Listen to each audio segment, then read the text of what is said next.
Kasus dugaan pencabulan dan persetubuhan terhadap anak di bawah umur kembali mencoreng dunia pendidikan di Lombok Barat, Nusa Tenggara Barat. Kepolisian Resor Lombok Barat berhasil bekuk 3 oknum ustadz jadi tersangka yang diduga terlibat dalam ruda paksa para santri itu. Ketiga tersangka berinisial S alias Ustadz S alias D pimpinan Ponpes, WM alias TW anak dari pimpinan Ponpes, dan HM alias AM pengajar. Kasus ini terungkap setelah adanya laporan dari orang tua korban, seorang buruh harian lepas. Korban sendiri merupakan seorang pelajar santriwati di Ponpes tersebut, perempuan berusia 16 tahun yang berdomisili di Kecamatan Lembar, Lombok Barat. Modus operandi yang dilakukan para tersangka berbeda-beda. Tersangka WM diduga melakukan persetubuhan terhadap korban di kamar tidurnya. Modusnya, tersangka membangunkan korban yang sedang tidur, menariknya ke kamar dan melakukan persetubuhan setelah sebelumnya melakukan perbuatan cabul. Sementara itu, tersangka yang berprofesi sebagai ketua Yayasan HF diduga melakukan pencabulan terhadap korban di kamar ibu tersangka dalam beberapa kesempatan. Aksi bejat tersebut dilakukan pada Juni, Agustus, dan Oktober 2024. Tersangka HM juga diduga melakukan pencabulan terhadap korban di lokasi yang sama.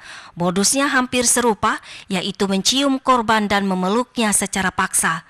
Yaitu yang pertama pada hari Minggu tanggal 16 Juni 2024 sekitar pukul 3 pagi, di mana bertempat di kamar dari ibu pelaku. Di mana kenapa bisa di kamar ibu pelaku? Karena saudara S ini yang selaku pimpinan pondok sering mengutus para santriwatinya untuk menjaga ibu yang bersangkutan.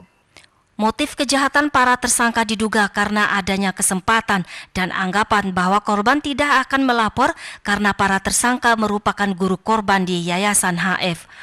Para tersangka juga diduga memanfaatkan doktrin kepatuhan terhadap guru yang diajarkan di yayasan tersebut.